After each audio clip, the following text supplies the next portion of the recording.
All right, we're going to get it started, man. So, if you know me, I'm a big Sean fan. So I'm gonna be reacting to his most recent Complex interview. Hold up, you see the stuff in the bag, man. You see the albums in the back. You already know what time it is. Better meeting you. You already know what time it is, man. Come on now. But I'm gonna go ahead and react to his most recent short podcast that he had with Complex. It's from the podcast I think called Idea Generation. Never heard of it before, but yeah, we're gonna go ahead and react to it.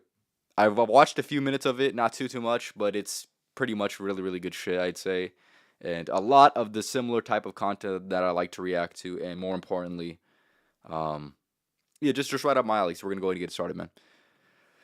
All right, let's hear it. Hold up, man. By the way, I don't regret the opportunity. The opportunity to sign to an artist of that magnitude, that's that smart and all these different things, is a golden opportunity. The choice was either to do that or nothing. I'm doing that every time.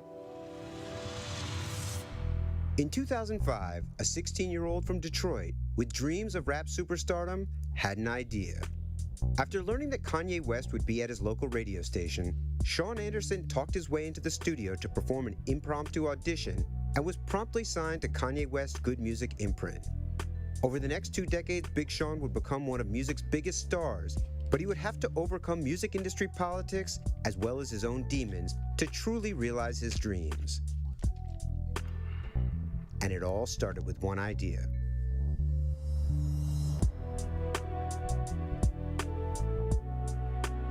It's pretty smooth, man. It's pretty smooth.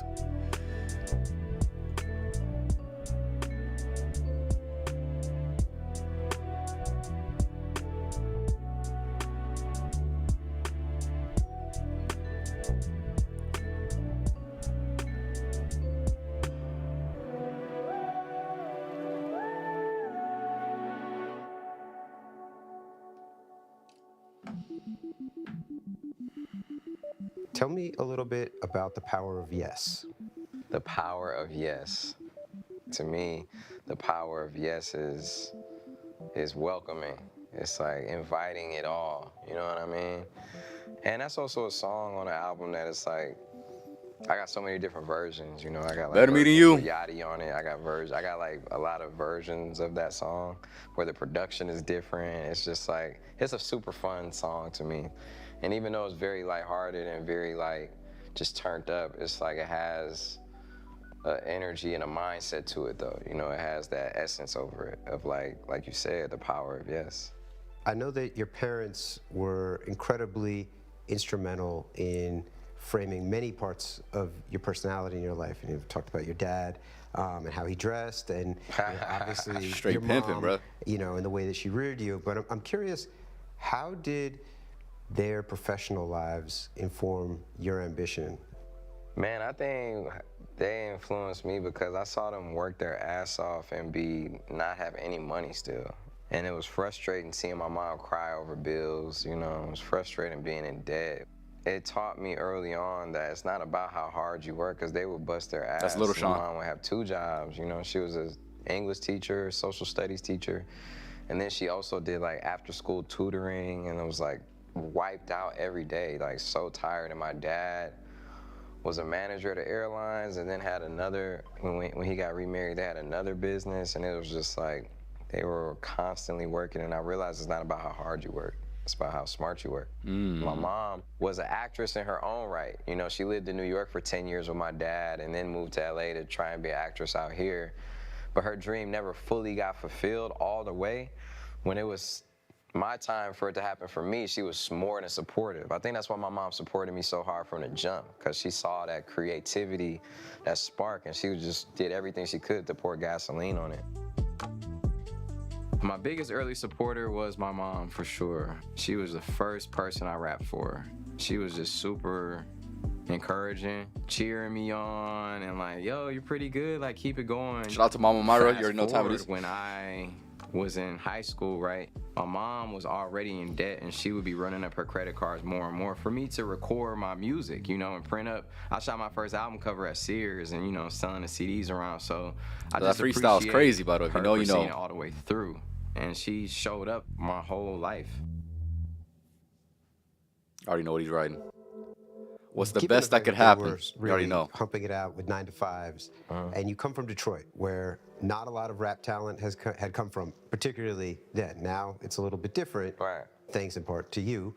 How did you sort of even contemplate the idea of being a creative and like really seize on the idea that you could be a professional entertainer, given, you know, the sort of lack of representation of people around you that were doing that? Well, I mean, it was such a like impossible idea. It doesn't seem impossible now. It seems like almost like expected. But back then, from Detroit, it just was like, you better off lying saying you from New York or something, or you better off saying you from somewhere else, because it just wasn't happening. I got super shut down from just like every angle. When I would go to school and be selling CDs, I would get shut down immediately. Teachers telling me that, you know, like, yo, what, like, why are you doing this? Like, come on, like, you a smart student, like, you get a scholarship, man. You don't waste your time on this music stuff, man.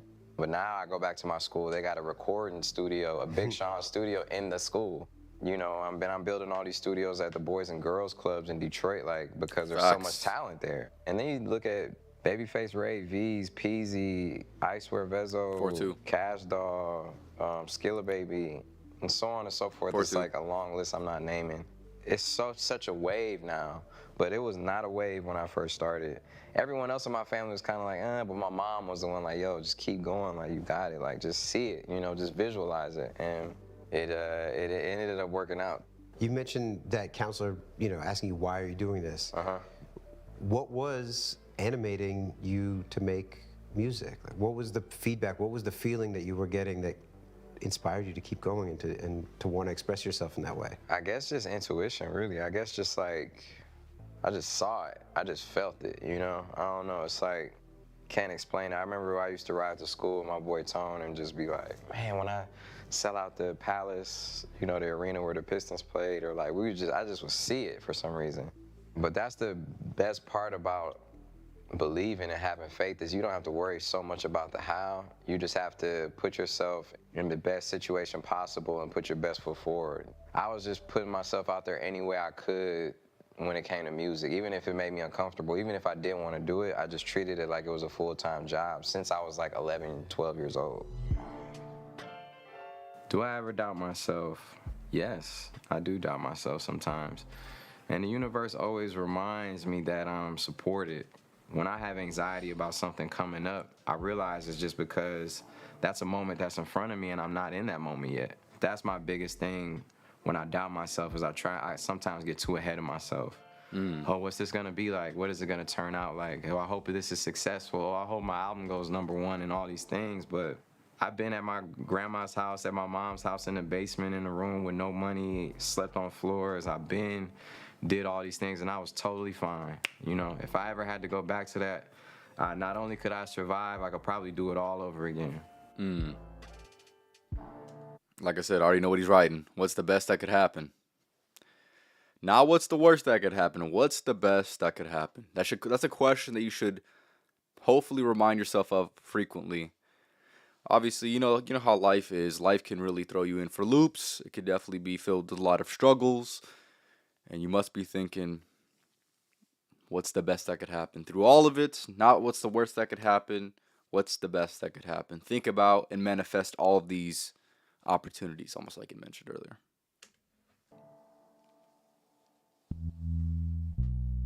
You know, being an artist takes putting yourself out there, and, you know, generally comes with some insecurity. In that early phase of one's career, though, you have to deal with a lot of no's. Where did you find the fortitude to just keep, you know, pounding the pavement, selling the CDs, you know, in the face of not always an enthusiastic audience? Like, just the people I surrounded myself with were sometimes angels in disguise, you know what I'm saying? Like, it's too ridiculous, bro. Like, I have like the the rap fairy tale story that's like one in a trillion, you know? Who gets to rap for one of their favorite rappers at the time that they wrote down that they wanted to be signed to? You know what I mean? Like, the story is just like too unbelievable. You know, faith is like that invisible bridge. It's like you can't even see it, but you know it's there, and you walk and you just know you're not gonna fall. You gotta have faith, man. Whatever you choose to do, no matter how difficult it is, you must have faith. What's the best that could happen, right? I keep saying that because it's such a big theme within this entire podcast. But if you don't have faith, what's the point? Within anything that you do, big or small, you're putting faith into it, right? You're putting your faith into it. So when it comes to taking the bigger risks of life, that I believe even at a young age you should be taking, you need to have faith. What else can you have in this life if you don't have faith? But there was one time where I lost faith completely and was done. When was this? This was when I was 18 and 19 years old. It's the first time I ever dealt with like depression. And I rapped for Ye when I was 16, and we were in contact, him and his team, like Don C, you know what I'm saying? Shout out Don C, shout out John Monopoly. It was a lot of people like hating on me too, but it was like... Within the crew? Within the crew, yeah, because, yeah, I mean, I get it, you know what I'm saying? That's a whole nother story, but I truly got love for all of them guys. Anyway, after I rapped for him and the contact was there, he called my mom and was like, yo, I want to sign your son. I think he has the potential to be like a figure in rap and be the next one out of Detroit and one of my proteges, you know? And I'm like, oh shit, this is it. Like, I'm gonna do it, you know? And time goes by, all my friends go to school and shit, right? And I'm at home, still in the same room I've been in since I was 8 years old, sleeping in the same bed. All my friends in school like, yo, man, what's up? Like, what you been on, bro? Like, what's up with the record deal? Like, what's going on with this shit? And like, I had no answer. My grandmother, she was like the strongest person ever, bro. Like, I always bring her up. She was like in World War II. She was a female black captain. She like was one of the first police officers. Every Sunday I would come for Sunday dinner, my grandma would be like, yo, what's going on with the music thing? Have you heard? Like, yo, maybe you should enroll back in school. Like, and I was believing it, but it was like I had to put in perspective that Ye and them they were blowing up too. You know, I didn't keep that in perspective then though, so I'm just thinking that they not fucking with me, and I gave up all my school opportunities, and I'm just like super depressed. Everything's hard, How man. important is it to take risks? I mean, what's life without risk? You know, if you take none, that's probably what you're gonna get. Hey, if you know what it is, you know what it is. Come on now. The old bar. To me, taking risk is just exploring different parts of yourself that, you know, you may have never even thought was possible, or pushing yourself to a limit that unlocks a whole nother aspect of who you are. Take a risk. It's like, I don't know what's gonna happen. At least I don't have to look back on my life wishing I woulda, coulda, shoulda went to that radio station Facts. and rap for Ye, or I shoulda took that job across the world. Like, whatever it is in your life, it's like, just try it. You know, people be hating on you for trying shit. And it's like, the beginning part of doing something is you have to try it first. One of two things, risk or regret. You might as well take the risk, because if you don't take the risk now, you just might regret it. You might just regret you not taking the risk that you know you should have taken. Especially if you're young and you're watching this, take more risks. What do you have to do at the end of the day, man? What do you have to lose? What you potentially can lose out on is regret. And that is something that is definitely worth missing out on. That's for damn sure. What's the best that could happen? In that time, were you aware that you were depressed, or is that something that you've sort of observed in hindsight? I was aware I was depressed because it would bring me to tears, and it would bring me to feeling like that I just was like paralyzed. But then when I went within, I found a lot of the answers that I was searching for. It's like, after I wrote it down, how I want my journey to go, it's like, man, how can I support this? What's the smallest thing I could do? I could go back down to the radio station and rap. I could ask, yo, how you do this? I could just be curious, you know what I mean? I could go to open mics. I could do all these things. That's when I started changing my mindset, doing the work, and realizing that I could choose to be happy no matter where I'm at. When I did that, and I met these other producers, I started talking to John Monopoly more. I just started manifesting it, bro, and then they sent the record deal in. But for those 2 years, it was very hard, and I just remember being broken down to tears, just like, man, I don't know how I'm gonna do this. And I enrolled in community college, and I went to the community college, and I was gonna start class that next week. And my mom, she was just like, man, what are you doing? What's going on? Like, you could do this. Like, just keep going, just keep going. And I remember I shortly got the contract from Good Music after that. And it was for $15,000. I remember it was signed by Donda West. It was just like the first money I ever really made off music. I could have sold my publishing for an extra $50,000, and I opted not to. Probably very, very smart. It was very smart, yeah.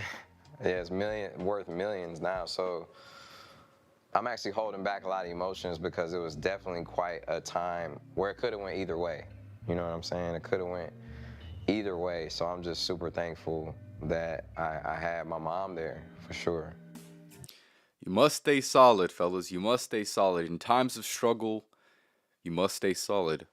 Like he was mentioning, it was a time where it could have went either way, but he decided to stay solid. He decided to have faith.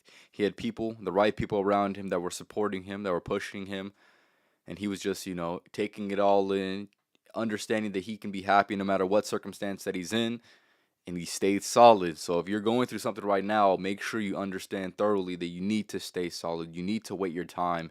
Your time is coming if you truly believe it's coming. If you're putting in enough work, if you're having enough faith, your time is coming. Stay solid. With a contract in his hand and his publishing secure, Big Sean joined Good Music as the group was reaching its peak. His songwriting credits and his star turn multiplied, but so too did his professional and personal troubles, leaving Sean in an increasingly dark place.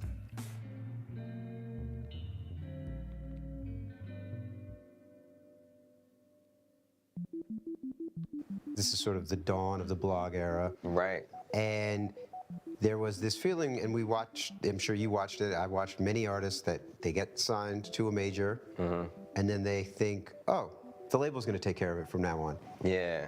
And then they stall out, and 6 months go by, and then they're on the shelf, and then it's over. You never hear from them again. Yeah. And that moment is one that I think trips up a lot of artists, particularly in that era. How long after signing that paperwork, did you realize, oh, I have to make myself a priority? Like, I would come out and work with Ye and like work, with the rest of Good Music and shit, like on his stuff. I was thinking selfishly then and being like, man, when we gonna work on my stuff type of vibe, And that wasn't the point of it. The point of it was you're getting a masterclass on how the inner workings of actually making something special works. The process was priceless. It was unbelievable. It taught me a lot, but then I realized I had to be proactive. I realized that I can't wait around, and I just need to use this cosign for what it's worth and not depend on anyone.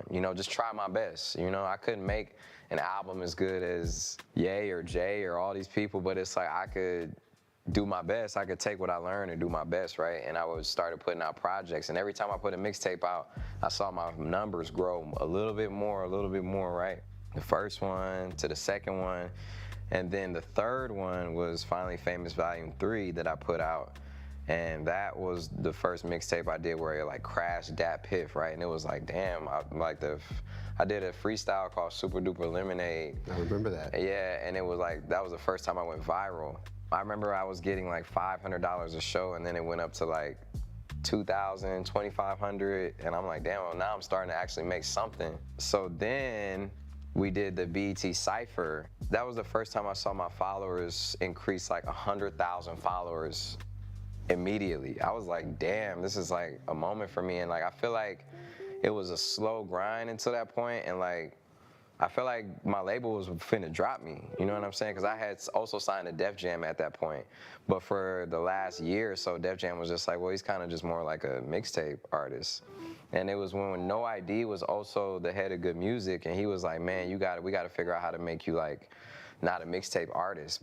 I listened to No ID and was very uncomfortable because I made the song My Last with Chris Brown, and I personally wasn't my favorite, you know what I'm saying? I was used to like not doing that type of music for real. And I remember being in LA working on my album out here, and DJ Felly Fell playing it on the new at 2, and it was the first time I heard my song on the radio for real. And I remember like I was crying. I'm like, oh shit. He's like, man, it's the new it too.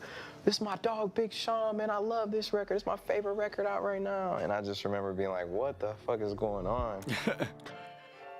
You know, when I was younger, I used to think success was like hearing my song on the radio and like being able to move my mom out of the neighborhood we grew up in on the west side of Detroit. I think that's a part of success, but I really realized it's not necessarily the action, it's more so the feeling. I would say it's almost synonymous with happiness. I don't consider having the most money in the world to be successful. I think that's a part of success, but I don't think that it's successful. You know, you could be successful spiritually, mentally, physically, emotionally, and it all kind of like boils down to just that feeling of love and happiness. That's a good point right there, right? He's talking about his definition of success, what that means to him, kind of how he compares that to what he perceives that other people's definition of success looks like. And I love how he mentioned it's a feeling. It's not a tangible thing. It's a feeling that you have, and that's 100%. I believe the exact same thing. It is only a feeling that you have. You can have all the money in the world. You can have all the status in the world. You can have all of the little things that anyone would want and still not feel a success. It is indeed a feeling. It is pursuing your purpose. It is taking care of what you need to take care of. And more importantly, what I think it is becoming who you're supposed to become. And when you know internally that you're becoming who you're supposed to become, that is when you're truly successful. Regardless of how much money you make, regardless of any materialistic things that you have, it is when you can sit with yourself and say, I'm becoming who I'm supposed to become. That's what true success is. In that time, you're a young guy who is coming from a world where you are surrounded by real friends, like friends from home. Right. People that know you, people that you look out for, that look out for you. Now you're in the industry, and there's a transactional sort of layer to those relationships. You know, how did you emotionally navigate and figure out how to work those, you know, networking and providing value to people, but also not letting yourself be too exposed? Wow, that's a good question. You know, you have to pick and choose who you give yourself to in all aspects, right? This industry is full of people who are high as hell all the time. People who are on drugs. Facts. People who are easy to be an alcoholic, a functioning alcoholic. Every dressing room you go to, Shout out to every Drizzy. club you go to is Shout out to fucking Drizzy. bottles everywhere, right? You're dealing with people who are really going through a lot of shit, like substance abuse, you know what I'm saying? So like, sometimes I've experienced where people would trip on me and I'll be like, what the, like, or they'll be paranoid or they'll like make a story up in their head. Shout out to Ye. You know, I remember Ye thinking that I picked Drake over him for some reason when we made the song Blessings. And I'm like, what are you talking about, bro? You know, Ye heard it. And Ye had been a real instrumental part of my third album, Dark Sky Paradise. He had yes, he sir. was featured on there like 3 times or something like I need that vinyl. Blessings was the last song that I got added at the very last second. And he heard it and he was like, I gotta be on the song. And I was like, oh shit, bro, like, it's like too fucking late. It's like I'm turning, my pre-order comes out in like a day. You know, it was different than how it is now, but at the same time, I helped him get the verse done. I wrote the verse with him, right? So it's like, all right, you put me on, bro, so I'm gonna listen to whatever the fuck you say. Like, if you wanna be on it, let's figure it out, and we'll figure out the logistics later. Before I left the studio, I'm talking to his engineer. Yo, make sure y'all deliver his verse to the mastering plant, da-da-da, make this happen. Like, make sure Ye is on this shit. Yep. I wake up the next day, I called, can't remember, his engineer. I'm like, yo, did y'all send it? Oh, what? Oh, I'm like, did y'all send the fucking verse, man? I'm trying to turn my shit in right now. Like, I'm not an A&R. I shouldn't even be dealing with this shit. I told you guys to send it, but I'm such a, like, pushover at that time in my life, and I just was, like, trying to do everything, you know? I'm doing this. I'm calling the master plans. Just like, I had no business even doing all of that. So anyway, it didn't get delivered on time. They turned the album in. Ye wasn't on the album version. I'm like, oh man, he got to be on it, you know. And then I'm getting calls from the label being like, well, you got like a super high amount of pre-orders. If you add this version to it now, you're gonna lose all this. And I remember hitting Ye and being like, yo, bro. You know, he was like, oh, don't even trip. Like, we'll just do the edit, the radio edit. You know, so I'm thinking everything's cool, bro. And then I realized that it's not. So it's just like when I say these things, that's just an example of like a lot of situations where it's like, how could I have even done anything different? Not do the song, not take the song. Like, I help you write the verse. I fucking am on call anytime you need me to. You know, it's just, it gets frustrating in hindsight. But, you know, now in this stage of my life, I've been sober for, you know, quite a little time. And it's like, I be raw dogging all my emotions. It's like, I be facing them bitches head on. Back then, I wasn't. I was like, would smoke weed all the time. I was like drinking all the time, but that was how I was able to cope with it. But it was a lot of just pressure and stress. Yeah, so this is Shit, like, that crib's crazy, how I man. do it, you know? No sound booth for you? No sound booth. This is like, you know, Celine Dion records on this motherfucker, man. Okay. This is like the Rolls Royce of microphones. Sometimes I got get that in here shit. myself and like record on the reference mic, like just set up a session and just vibe out here. So you no engineer, just you? Sometimes, like when it's time to cut for real, I have my engineer. I just know how to like cut good enough for like a reference, you know? Okay. So you get a little demo to like feel it. Yeah. Clearly, vibe and impulse. You already know what time it is, man. You already know what time it is. Iconic, typecast, certified. So this is how it's supposed to be? That's crazy. Hold up. I never seen this before. Let me read this real quick. Pressure, obviously. Iconic, typecast, precision, certified, superstar, yes. Clarity, apologize, black void, break the cycle. On up. This and that, focus skit, boundaries, million pieces, my life. So that's not how the order is on the actual track list, like that I'm familiar with, the one that got released when the album came out. So that actually makes a lot more sense how you would put precision and certified in that pressure section. It doesn't make any sense the way that it dropped, but that's just through my own perception, because those are more like intense, let's just say intense, upbeat type music. So that makes sense that it would be in the pressure. Fits exactly along with iconic and typecast.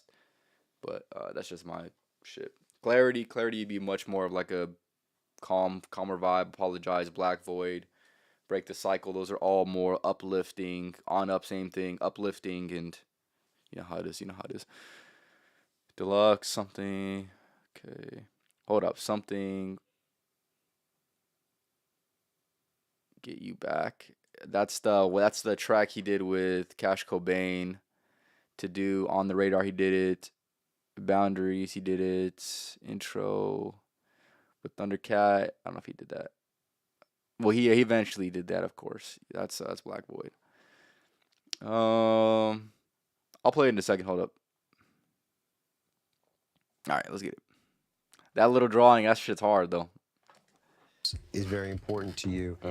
And is having that sort of 24/7 access to be able to get your ideas out really crucial? It is crucial. It is, because the music He's in the stew, man. is 24/7. The inspiration is 24/7. You know, it's like there have been times where I had to like wake up and record a reference immediately, and there have been times where I didn't step inside the studio for a week because it just wasn't there. Yeah. You know, you kind of gotta like listen to that voice. And just to respond to that, obviously, it was very, very short. Creativity is creative insight, and creative inspiration is definitely an interesting thing to observe. There's going to be moments where it flows out of you and you can't stop it. Ideas are going to be coming. And then there's going to be periods of time where it's not going to be flowing, like he'd mentioned, a week when he's not in the stew, right? But that's just the creative flows. That is the flow state. The flow state can be there. It can be easy. You can go a week. It can be easy. Who knows? And it might be a few weeks where it's not as easy. You have to force it, or maybe, which I wouldn't even recommend to force it. But it's interesting how the creative flow state works. It can all work at once, and it can all stop at once at the same time. The last time I wrote on paper, like lyrics, I write a lot of ideas down, but the last time I wrote paper on lyrics was when I was working with Ye on Graduation. Damn. Yeah. You know, the reason I Finally like it famous. is because when I get like in that state of consciousness and I get on the mic, On life, it's you already know what time it sometimes is. you find a certain rhyme scheme that you would have not have been able to write down per se. You know what I'm saying? So to me, it's like a very intimate relationship with that stream of consciousness and like getting it out, because you know you're creating something out of nothing. It's like real powerful at that point when you do great. it like that. You talked about kind of stumbling your way through putting that first record together and figuring out on the fly what a Big Sean album sounds like, right? Right. And I know you've talked before about feeling, in retrospect, maybe a little disappointed in the second record and qualitatively. You know, what was your process as you got through those first two albums and then, of course, got to the third one where you really took the time to sort of dig deeper and sort of get into it a little bit more? Yeah, it was just not it. listening to everyone being like, yo, hurry up. Like everyone, like after I did my first album, was like, you gotta do a mixtape and album. You know, I remember the same week I put Detroit, the mixtape out, Click came out with me, Jay-Z and Kanye. Mercy had already been going. Then I put the Detroit mixtape out. Then they're like, oh, but we need the album. I was just too spread thin. Just trying to figure out like, oh, this is album, this is mixtape, this is that, oh, this is Cruel Summer, this is that. Like, even with the Cruel Summer records, like Mercy and Click, like those could have been just my songs, because it was like I came up with the stickiness of those songs. Not necessarily Mercy, because that's really more in the beat, but like just the swerve. And for Click, I did just did it real quick, just ideas, because I was in a mode at that point. And I think I didn't put the attention necessary on the album. I kind of just was like, yeah, just okay, cool, it's fine, just rush it out. That's honest, How can you though. tell That's a good honest. idea from a bad idea? Well, one of the things I've learned later on in my life is there's really no such thing as good and bad. It's kind of all perspective. It all is kind of like unique to the actual person, right? Because it's all about paying attention to how you feel. You know, does it move you? Is it fun? Is it inspiring? Or is it something that you're gonna regret later on? Time is like the currency of the universe, and it's way too expensive to be spending on things that are weighing you down.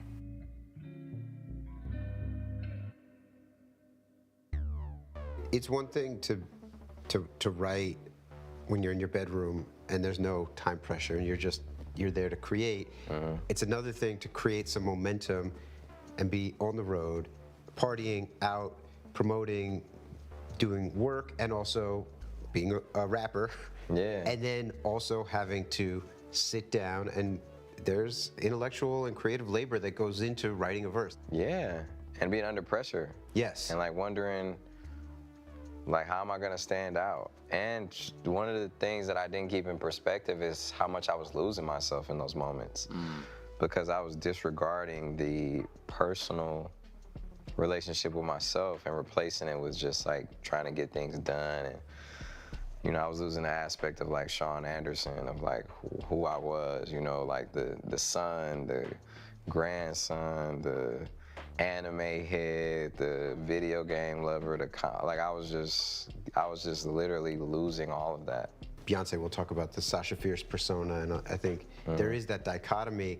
How did you sort of navigate that as you realized that there was this growing rift between the you that you present to the world and the you that you has to live every day, and also is the sort of creative engine that all of this greatness comes from. Exactly. Wow, that's a great point. It was too late for me when I realized that. Hey, shout out to this man, by the way. This man is great. He has very, very good questions. Everything's very, very well thought out. It's definitely been an enjoyable experience watching this for damn sure. Hopefully you guys have enjoyed it just as much as I have. I did the second album, the mixtape, the Cruel Summer, you know, the All Me, the whole Shut the Fuck Up verse, Classics. all these like things, and then I was dug deep into do Dark Sky Paradise, and then I was like did 2088 with Janae, and then like I was like, that's when I started doing the Adderall because I needed something to keep me going. I was just wiped out. And if you look at pictures of me back then, I was like 120 pounds, bro. I was like, I looked like I was on fucking crack, damn near. You know what I'm saying? Like I wouldn't even be fucking eating sometimes. That's crazy, How dog. did the Adderall affect your writing and your performance?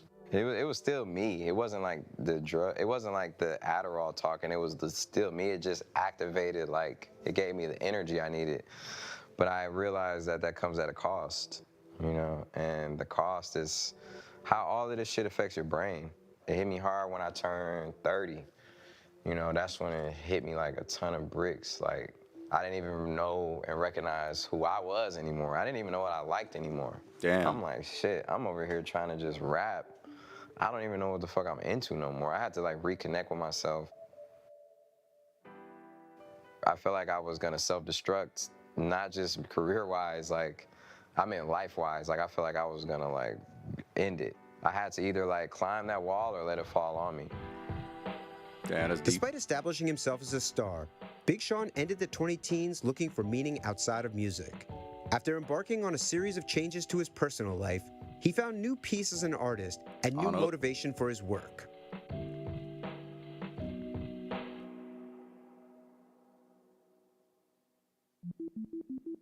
You talked about having writer's block after Dark Side Paradise.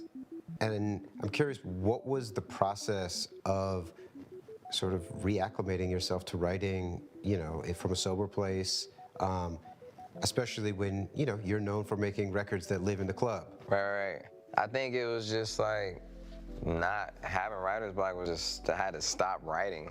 I just had to like stop. I just had to do other things and then get inspired and realize that it's bigger than that, you know? And I got songs that's gonna live in the club forever, you know what I'm saying? And that ain't based on talking about drinking or whatever, or smoking or whatever. It's just the actual songs, you know? So I just had to step away. The best cure for writer's block for me has been to not write. It's to reverse the words, you know? It's like writer's block, block the writing and do something else, you know what I mean? Did you ever have moments of anxiety that it might be gone? Did I have moments of anxiety that yeah, of course, but as weird as it sounds, bro, I made an agreement with God and the universe that like, I'm gonna always be good no matter what. Facts. Whether that's financially, whether it's Talk like, that shit. That's Abundance. just one of the things that like, no matter what, I'm gonna always be good. I remember I met with Sad Guru and I was like, man, where's your favorite place? He was like, wherever I'm at, that's my favorite place. Talk that shit. And it's just like, wherever I'm at, bro, that's where I'm gonna be best at. So I don't have that fear anymore. I used to, of like, what happens if you lose it all? What happens if that? And it's like, that's not a reality for me. Talk that shit. Sean talking that shit, boy. Talking that shit. He said, hey, man, it is what it is. At the end of the day, I'm going to be good, man. Talk that shit, man. I remember talking to you in the moments leading up to Dark Side Paradise, and you were so proud and you felt really accomplished. Like, you had mastered making records that went on the radio in those first two albums, and this was your real step into the album format in a way that you felt like this can stand next to the best records from Ye or Jay or, you know, M or any of these people. Yeah, that's right. After you have achieved that, where does your mind go from there in terms of recalibrating goals and thinking about what the rest of your career would look like? I think that you can't see the full picture, the full scope of things, you know, on the road of life. You kind of got to get to a checkpoint. So for me, that was a checkpoint of saying, okay, I got here, now where do I want to go from here? It's not all about making music. It's not what life is about. It's not about like, how can you go #1 again? I would love to go #1 again. If I don't, I'll be fine too, you know? So it's like, you realize that it's more to that, man. Because I had a conversation and it's like, bro, what if while we're in our bodies for this short amount of time, as fast as time goes, what if we're here just to, the main part of it is to advance our souls, man. And we sitting here worried about a fucking job or like trying to make enough money, which is very important, but it's not the everything. It shouldn't take the whole capacity of your life up, you know. And all the other accolades and things, those are great, and those are, you know, to inspire people, to lift them up. That's the main. That is a goal and a purpose, but it's just not the whole thing to me. And he's exactly right. There is more to life than what a lot of people focus in on. This is something that I've mentioned on previous podcasts before, but I do believe it is very, very important to really put that in perspective. What are you spending so much of your time and energy on? Is it truly worth what you're giving it? And I would say for a lot of things, it's probably not. If you have a job and it means something to you, that's one thing. If you have a job and it doesn't mean anything to you and you're just doing it just to get paid, that's an entirely different thing. Why stress the little things when there are bigger fish to fry, when there are more important things to put an emphasis on? That is very, very important. I don't think that gets talked about enough. And he was getting into it, right? Maybe this is our one time where we need to feel. Maybe this is our one time we get to transcend our souls. And you're worried about something that you're worried about other people's opinions about you. You're worried about shit that's irrelevant to who you are and what you're trying to become and what you're trying to do in this limited time that you have on earth. I think it's just a waste of time. And really think about that when you approach an obstacle like this, or when you approach a way of thinking that isn't necessarily taking that into the full perspective. Take a step back, analyze where you are, and is it worth your time? Is it worth your energy? And if it's not, then you got to move on. I went through a terrible writer's block. It was after my Dark Sky Paradise album. I was trying to come with another album immediately. I was on tour overseas. I couldn't find the right amount of sleep pattern to get on to be able to perform and record, and I started taking Adderall.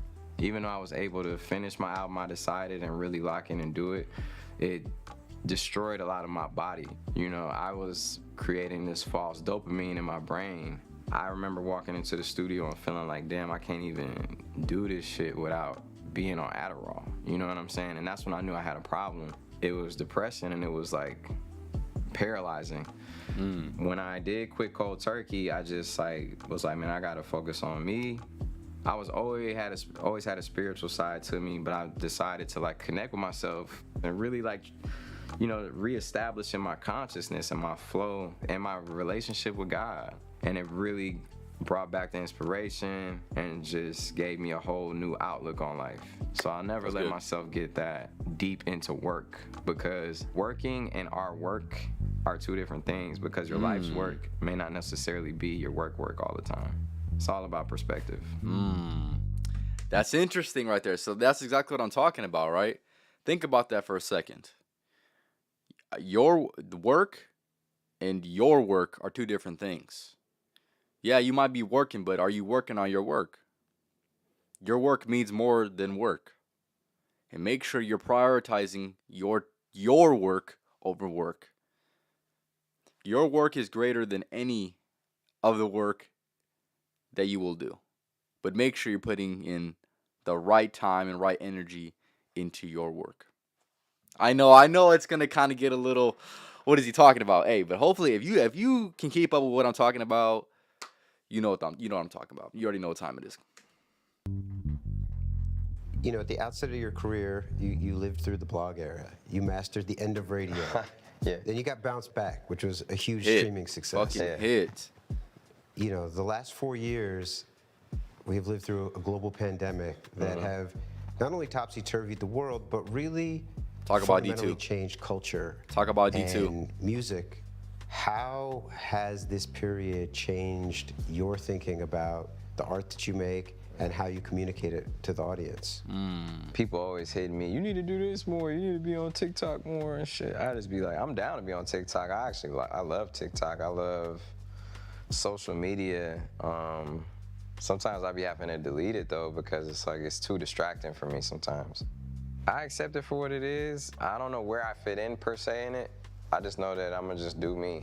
I don't know if I'll be the biggest streaming artist or not or whatever, but I'm gonna just figure out how to put my message into these new vessels of getting it out to people, and it's not really based on I like that actually. how well it does or the success of it. Is based on if I feel it or not. That's all that matters. See, that's all that matters, right? People get wrapped up into focusing on things that are not important when it comes to the creative process.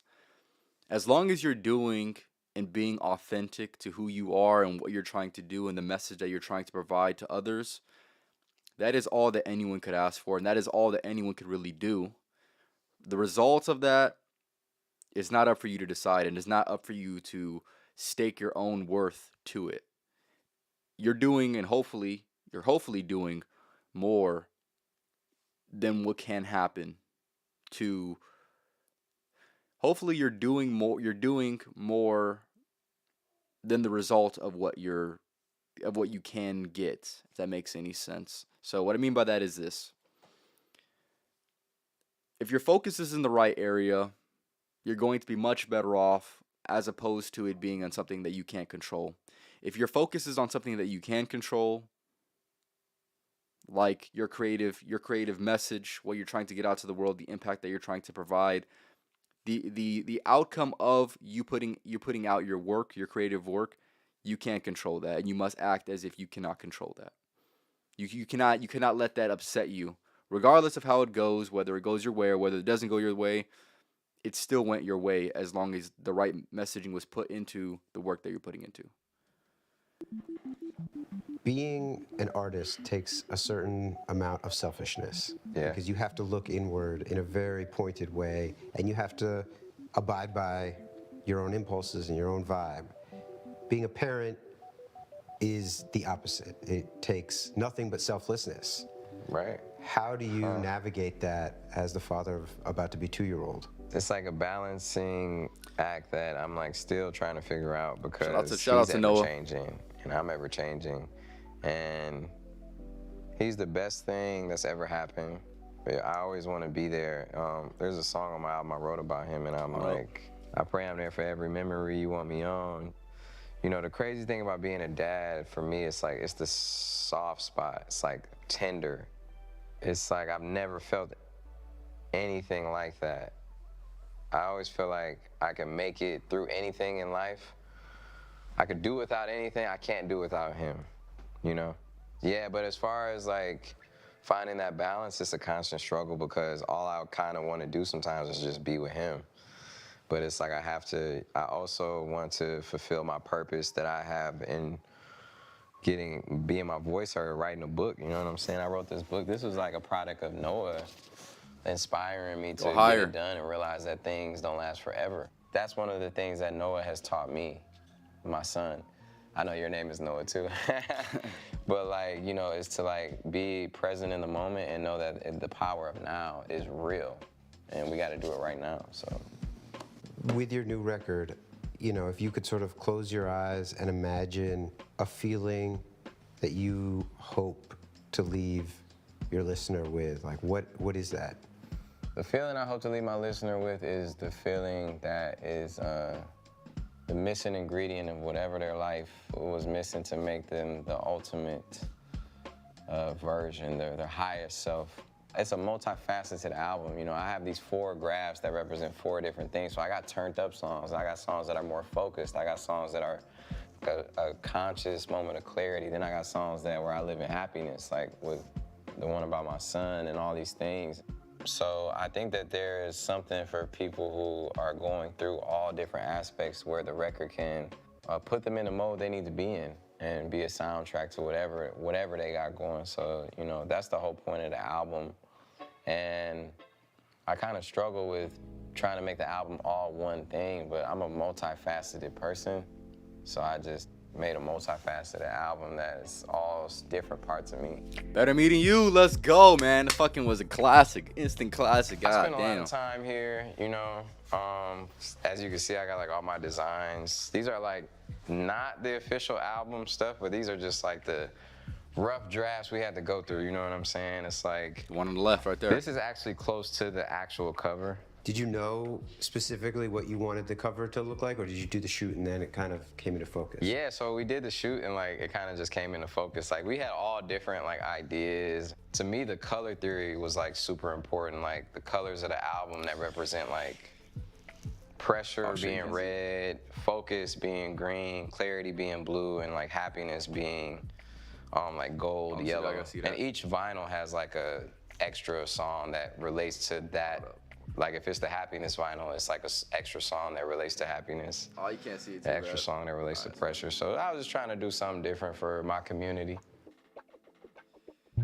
Did this process come together before or after the music? This kind of helped finish the music, because it's like you get to a certain point, but you can't really finish it until you see it, and I'm like more of a visual person, so I had to like really see it. I come from that like Virgil Abloh, you know, that school of Kanye type scrutiny of like not stopping until it's right, you know what I mean? I'm working on the music till like the very last second I can, you know, because it's like, it's constant ideas and things, and like I said, as a critic, as your worst critic, you'll never be all the way satisfied with your work, you know what I mean? You always think like, oh, I could have done better, I could have done that. Factual. You've mentioned that you have sort of transcended past caring what other people think. But I imagine Not transcended, I care less though. Okay. I care less. That's Yeah, honest, that's honest. I do care about I'm sensitive about my shit. Like I care, but I do care. It doesn't destroy me anymore, you know, like it used to. Like, That's oh my real. God, D760 said that I fucking suck, you know? I'm like, oh shit. I used to like really be like 100 positive comments, be like, man, there go one negative comment, like this shit is fucked up, you know? It's like weird. last year, Andre 3000 came out and had that quote about not wanting to rap at 47 because what am I going to talk about? Go to the proctologist or whatever. Yeah, when he said that, I'm like, damn, that's a good perspective. Like, you should rap about that. I'm curious, yeah. Do you feel like there is any sort of age limit on your expression through this medium? No, I do not feel like it's an age limit on it. It doesn't stop until you stop, you know what I'm saying? This is So facts. for me, when I think about like the other things I want to do though too, you know, like author or speaking and parent, I feel like I always have something to rap about as long as the journey is ever changing, as long as it doesn't get stale. That's real. Have I ever failed? As a person and an artist, you're hypercritical on yourself, even more critical than your worst haters. When I analyze those times of what some people may consider it a failure, I don't consider it a failure. I consider it exactly what was supposed to happen, period. So I have never failed. In fact, the times that I have regretted, if it would have changed any course of where I would be today, then I probably wouldn't have even chosen it. And it's always an opportunity, no matter where you're at, to get to where you know you deserve to be at, no matter what. This is facts. Let him write it. What's the best that could mentioned happen? Ye. I have to ask, you know, obviously he said some very unkind things on Drink Champs, and you responded to them, I thought, fairly coherently and, you know. Yeah, of course. With some I was empathy. drunk too, because we were on Drink Champs, so Okay. I was like fucking drunk. But I've seen pictures of you guys and afterwards. How did you reconcile within yourself to be able to move past that? Oh, because I don't take what he says personally at all. I mean, you're talking about a guy who has said, like, I don't even want to say some of the stuff he said because I'm not about to blast him, even though I'm sure he would blast the shit out of me, but... See, that's the type of shit that I don't understand. Okay, here's my thing. Okay, I'm gonna give you some type of insight. Obviously, like I said, it's gonna be completely foreign to what I was talking about. But for a person to have done something to you that you wouldn't do to them, that's a weird dynamic. That's such a weird vibe, right? And it's like, for me personally, I only want to keep around people that wouldn't do something that I wouldn't do to them.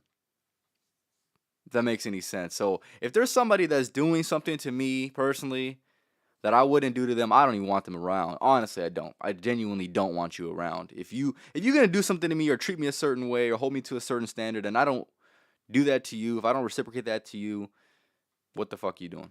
That's just me. I just Though. don't take it personal because he said what he said, and then we were in the studio right after, you know, and that's when I kind of looked at him differently, though, because, you know, You have no when choice. it's like, oh man, people gonna say this when we get back, cool, or, you know, I'm just like, oh, we gotta make sure we get a picture. I'm just like, bro, you said some foul ass shit. Like, I got a whole city that rock with me. You know, at first when he first said it, I'm like, bro, I gave you 185 million records under Good Music. I'm damn near the only profitable artist ever that's ever signed to you. Talk that shit, You also Sean. talked about in Talk that incident, shit. you know, having pretty messed up business as a result of the Def Jam deal and the Good Music deal. Yeah, that was the weirdest thing too, because it was like, if I'm owed M's, like say you sign a deal where it's like, it's not the best deal, right? But you do so well in the deal that you're owed a certain amount of money and they still don't pay you that. It's like, yeah, I started talking about this shit because there was no other movement going on, you know, but bro, I've gotten taken advantage of for being a nice guy for real, bro. Like I could really have these people burnt the fuck out here. Like the shit that I've been through and seen, like I'm a solid guy though. So it's like, I'm not even gonna do that. Did you get that resolved? Yeah, it got resolved. I'm gonna keep it 1,000. I Wasn't as much. settled. I probably could have. So you got some. Yeah, I didn't want to go to fucking court for real and do all that shit and like sue and stuff. It was just like, I just learned my lesson. What advice would you give to a young artist, you know, that is navigating similar waters? First of all, by the way, I don't regret the opportunity. The choice was either to do that or nothing. I'm doing that every time. Like the opportunity to sign to an artist of that magnitude, that's that smart and all these different things is a golden opportunity. So I'm never shitting on that. I don't ever want people to get that confused, like I'm shitting on that. That's not what I'm shitting on. I'm shitting on the fact of like withholding someone's money. You know, it's like you doing a job and somebody being like, yeah, oh yeah, I'm rich as fuck, but I'm gonna just like chill out on paying you. It's like, the hell? That's some real shit, though. My advice is to just do the best business you can, be solid, speak up, and get your paper.